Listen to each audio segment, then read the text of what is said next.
staff at CryptoCompare. While our focus at CryptoCompare is on providing premium market data and research, we love to promote the maturity of this industry through our conferences and virtual events like these to bring people together who are really making waves in the future of digital assets. I've had the pleasure of getting to work with the awesome team at AAVE to put this webinar together. We'll be announcing some more panels together next month as well, so if you enjoyed today's event, please do stay tuned for upcoming sessions. Well, you'll be hearing from Stanley and hopefully Jordan in just a moment on our panel. I do want to just give AAVE a quick shout out as a fun fact that I just learned. Their name is actually taken from the Finnish word for ghost. AAVE has built AAVE Protocol, a decentralized, open source, and non-custodial liquidity protocol on Ethereum. AAVE allows users to earn interest on deposits and borrow digital assets. Since today is a live session, we want to keep this as interactive as possible. Please write in your questions throughout the session. Zoom has a great Q&A feature. And they'll try to get to as many as possible throughout the hour. As moderator for today's session, I have the great pleasure of introducing Ericon Ebode Takudo, who is really inspiring woman in this industry. Ericon is the co-founder of Crypto for Black Economic Empowerment, or CBEE, a global community of Black African crypto founders, investors, and artists across 20 countries. 2021 marks 100 years after the original Black Wall Street was bombed in Tulsa, Oklahoma, and today CBEE has emerged as the digital Black Wall Street, leveraging crypto to create new economies for Black people across the world. Ericon is also general partner of the 100 Fund, a new crypto fund committed to building the next 100 years and investing in emerging communities and markets globally, starting with Africa. So with that, I'll leave it to Ericon to kick off our panel. But again, thank you so much for joining us. All right, everybody. So first and foremost, if you are in the audience today on this here April 13th, shout out to you. You showed up. You decided that you wanted to participate in this conversation. You followed your curiosity, and that's all about what crypto is about, what blockchain is about, and really what the next generation of the internet is really about. So we want to salute you for showing up.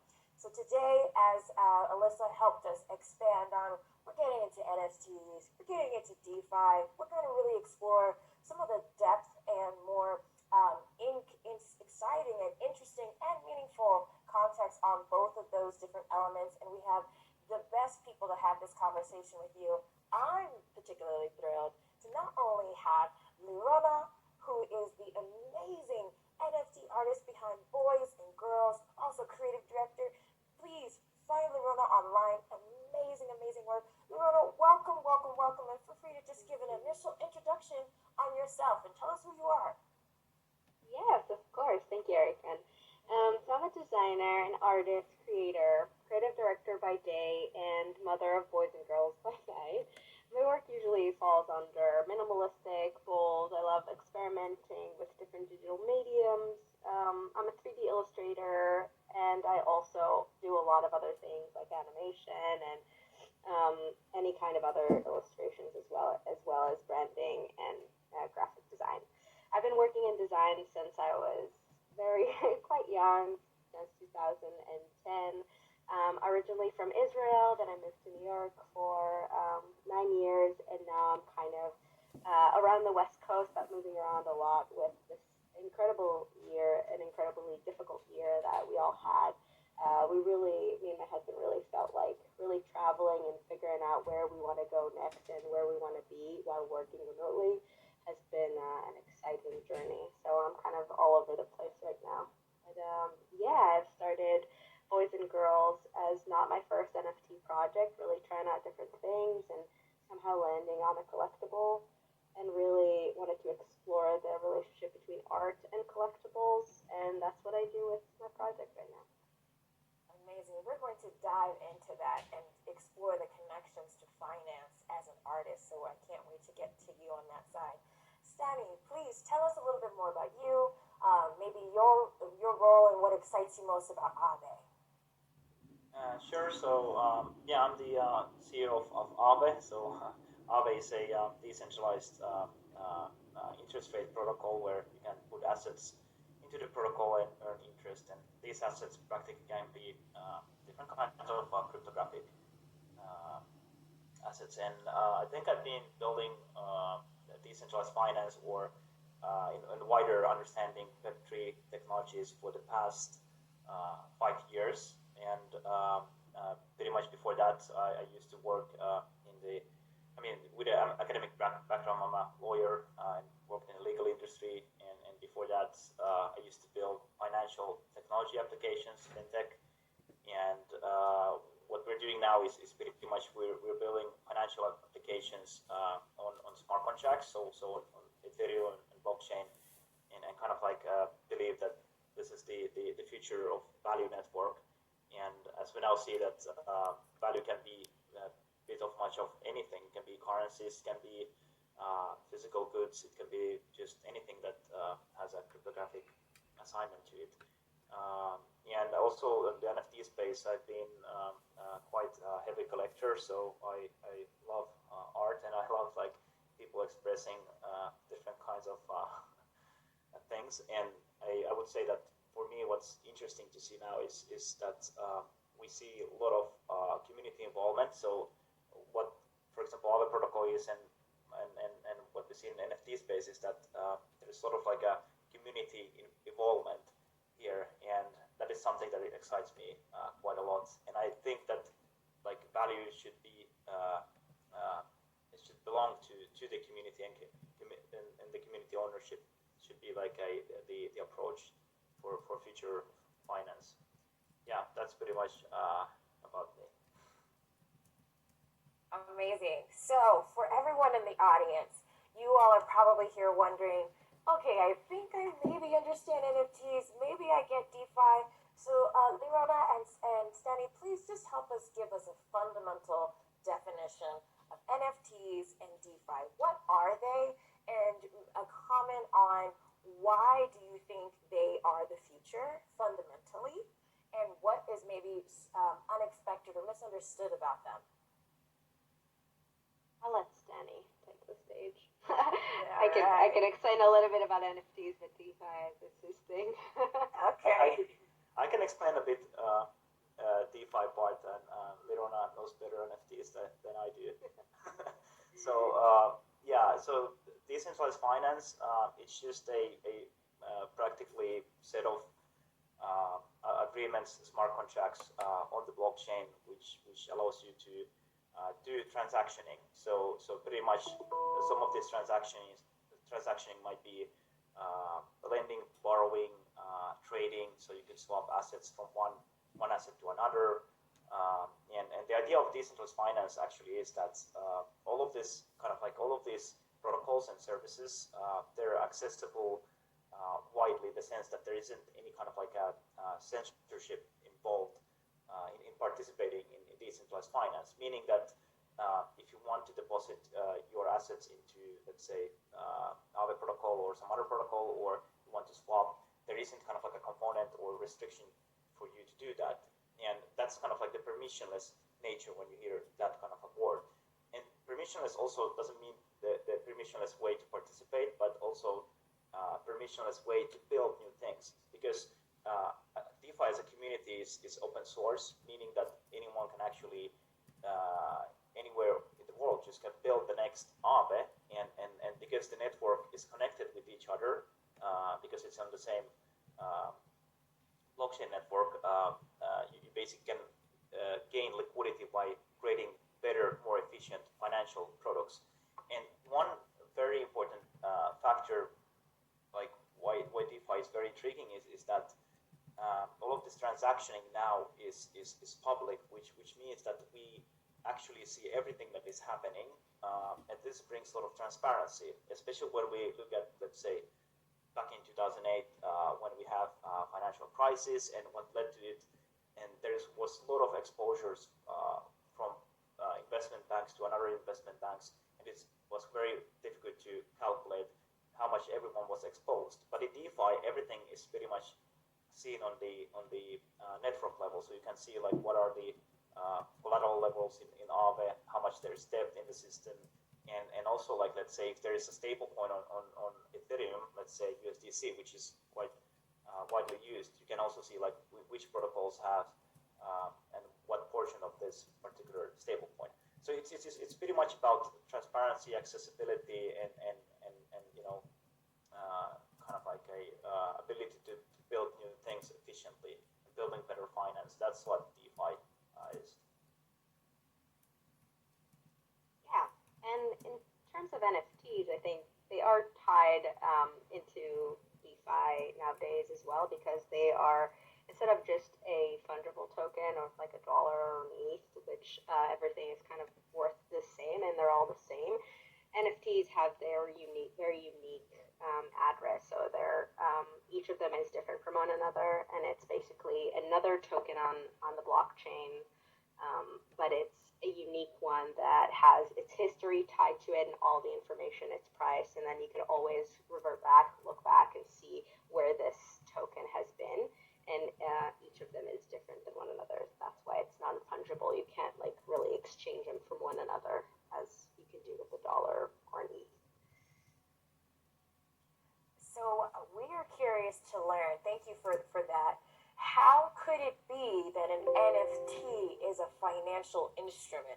Help us understand a little bit, call it maybe the economics or the value component of NFTs, because we're seeing the headlines. We've obviously seen the Beeples and the other different shops and all those things, Top Shots, and we want to know, how are the economics working out for NFTs, and what's really the value of either creating an NFT or buying one from a financial standpoint? Help us understand that part.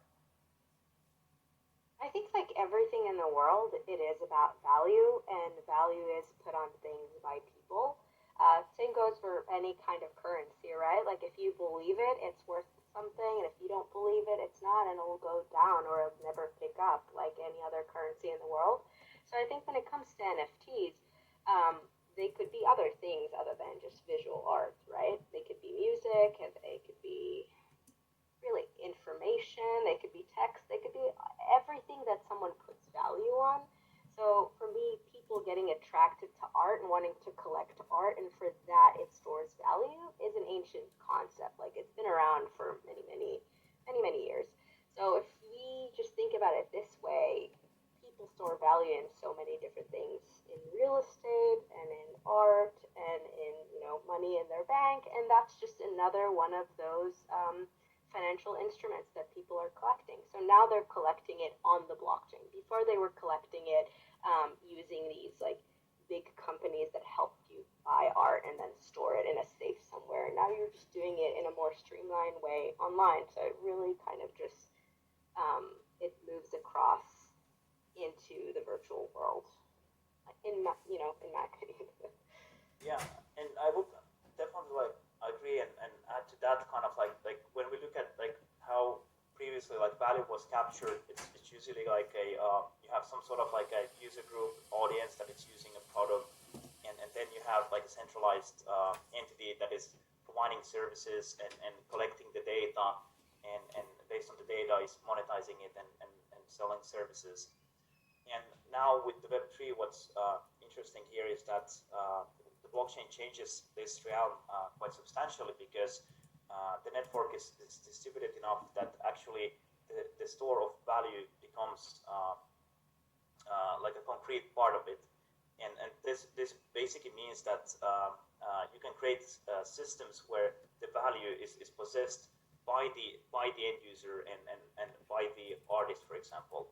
And this is very substantially like a different mechanism that we saw previously, because everything is built on smart contracts, which practically means that you can set up any kind of parameters for, as a creator, how you want to initiate your sale, how the secondary market sales will go, and you can even put arguments there where every time the NFT is sold again, there's reselling revenue coming to the creator all the way. So it really changes a lot of dynamics there. And I think like this value network is just like not just part of NFTs, but we saw it in DeFi, and it will just expand over everything that we have in traditional finance and traditional world and traditional objects. And by the way, my colleague and my good friend Jordan. Hey Joined. everyone, yeah, so sorry for being late. I had some Zoom issue. Yeah, give him a bit break because he has a birthday today. So. Oh yes!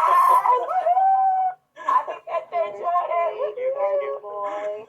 All right. So Jordan, we got a great question for you, setting you up.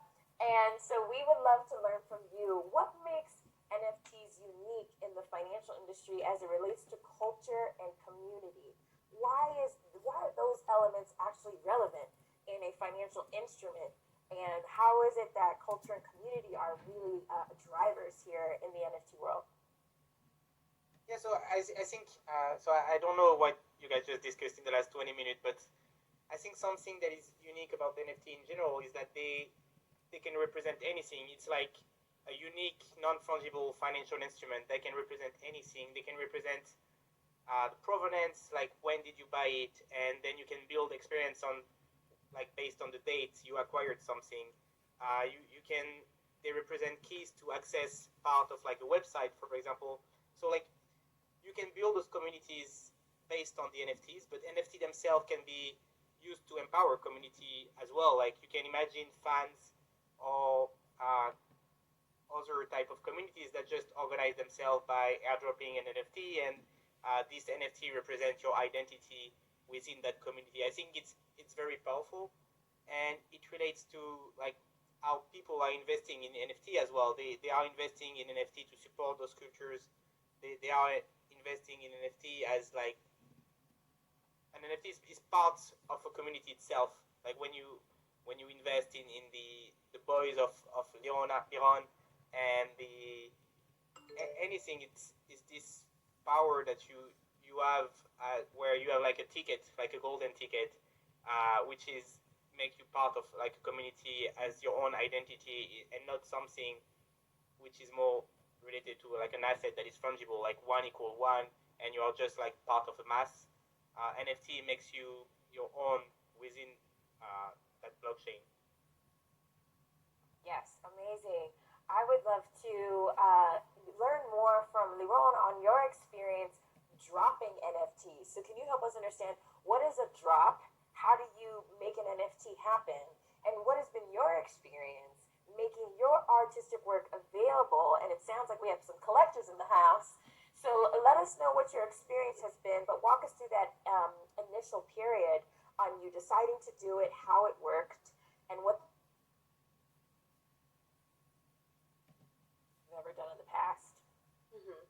So I'm a commercial artist, so everything almost I've ever created was either put on Instagram and collecting, digital just dust, or I've sold my my creativity to bigger clients and to companies.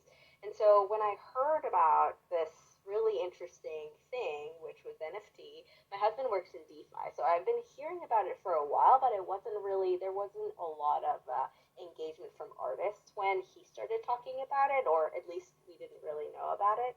And so he told me to look at it. Was at the moment, it was then Nifty and Super Rare when they just came out with drops, and he was like, I think this is something that maybe you should pursue. It's interesting. You create your own work all the time and just put it on Instagram and nothing happens with it. Yes, you can get followers, you can get comments, you can get engagement, but really, A, you can't really monetize on it, and B, you can't really get it's not a conversation. It's almost a one-sided thing. You just kind of like put something out there, and then you get some things back, but it's almost an echo chamber of like things that are happening within Instagram, and it's not a global thing. And so I started looking into it. My personal journey was a little bit discouraging because I tried to get on those big platforms multiple times, and no one was hearing me.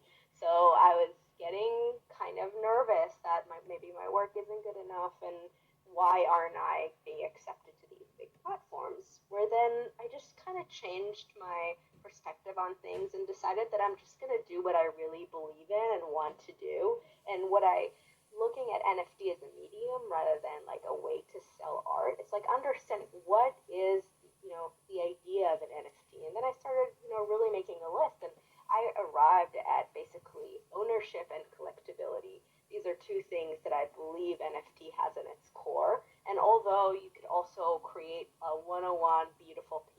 art and then maybe, yeah, one day put it on a screen on your wall. I also believe that it is a token and it might be a financial instrument in the future. So creating something that's more of a community or a pool of work rather than just one individual piece of art was something that in terms of strategy was very important for me to think about. And honestly, my husband Gal helped me a lot to think about it because, again, he comes from DeFi, so pooling and understanding a project as a whole and tokenizing things is in his blood. So it was really an amazing collaboration thinking about this project. And then I just kind of sat and started creating the first series of boys, which again, I knew I didn't want to just put one thing out there. I wanted to create a collective of work so they have a relationship between them to create an architecture for the project, which is these personal archetypes. So they're not just like random names. There are types of people. There are types of personalities. You can have a lot of personalities. You're not just one thing. You're not just, lit boy or dark boy, because Jordan has them both. And, with Stanny, with Cosmic Boy, you can be a lot of type of boys, but I think, and girls, which is a project that I'm now developing as well and kind of just started not too long ago.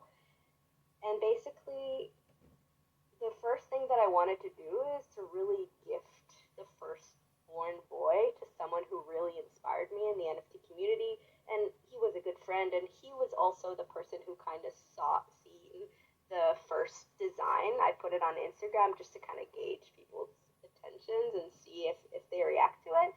And he wrote to me like, "You have to mint this. This is perfect. I want it." And I decided that because he inspired me to go for this project and really believed in the design that I designed, that I wanted to gift it to him. And I did. And I think him being grateful that I gifted it to him and kind of posting about it and talking about it, it got a little bit of an excitement around the project and got people talking and looking at the rest of the pieces. So I'm so thankful for Fuckrender to kind of just being there and helping me out in the beginning. He was also the person who bought my first Genesis piece before Boys even, and really just an amazing supporter of artists everywhere. And that's what it was. And then I dropped them, and it's, I sold them very cheaply in the beginning for, a commercial artist. That wasn't any kind of cheap. That was amazing, and it was a lot of money for me. So it was like, compared to what they're worth now, it was like 0.2 ETH or something, 0.3 ETH, I think it was the first one. So the first ones that I put out, someone I think bought like 5 of them, and then sold them for a lot of money later, and I'm so happy. Because again, I think what Stanny was saying is that we have royalties. Artists now don't have to price their work as like a future sale. They could price their work for what it's worth when they're beginner artists and what they feel like it's worth when they're beginning artists. And later on, once this work gets more and more traction and the value goes up, then you're always going to enjoy the fruit of your labor and your work and creativity, and it always comes back to you.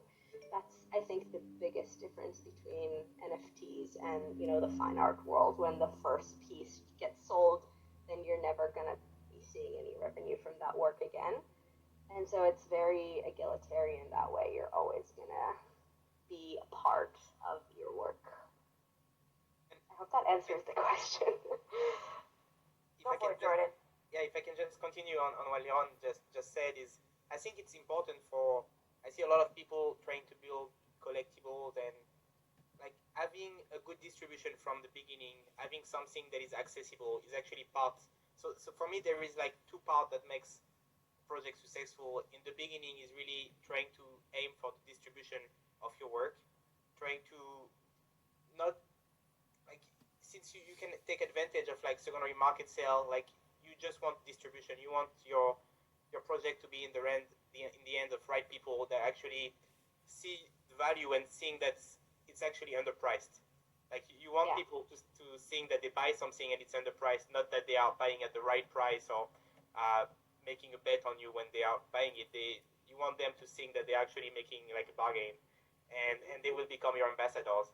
And then something that is interesting as well is because if you think about like earlier project like CryptoPunks or CryptoKitties, they were priced very, very cheap as well, and they were cheap, and Ethereum was cheap there then as well.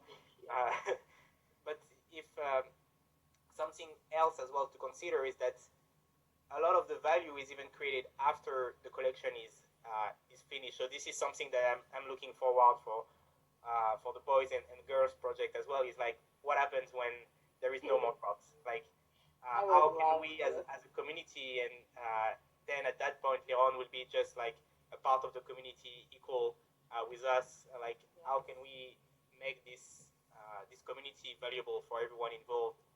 This is something that is very interesting, and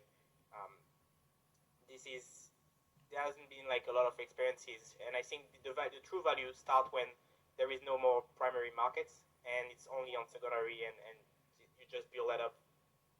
And I like to add, I definitely agree, and I like to add to that basically like it's very interesting to see like what's the narrative after a drop, like what will be the next drop. That's kind of like a thing, like where this path will lead, and it's very like intriguing, and also kind of like it's a bit part of the community, kind of like a building, and also like how what you could do after those drops, and how. But still having the idea of ownership and of the royalties on the work tied into the NFT, and that like amazing technology. And so for me, that's really, really exciting. And the other thing is that I really do love the idea that technology could give us tools to create more and more community around the work. Like the idea of airdrops, for example, it's been used in DeFi, where companies use airdrop to gift or to give their users, their early adopters, the tokens, and being a part of this pool of community of tokens. And that's something that I would absolutely love to do more often with the boys and the girls, to really give back to the community, because I am inspired by them and by you, Stanley and Jordan, and everyone who's a part of this project. I'm inspired every single day, so that for me, that's the next thing that I want to get involved in, is like starting to really build more technological tools to be able to integrate the community in a way that's more meaningful. And that could be governance, but it also could be a more robust system of airdrops. And in terms of being an artist in this field, I don't think I've ever been more empowered and inspired to create.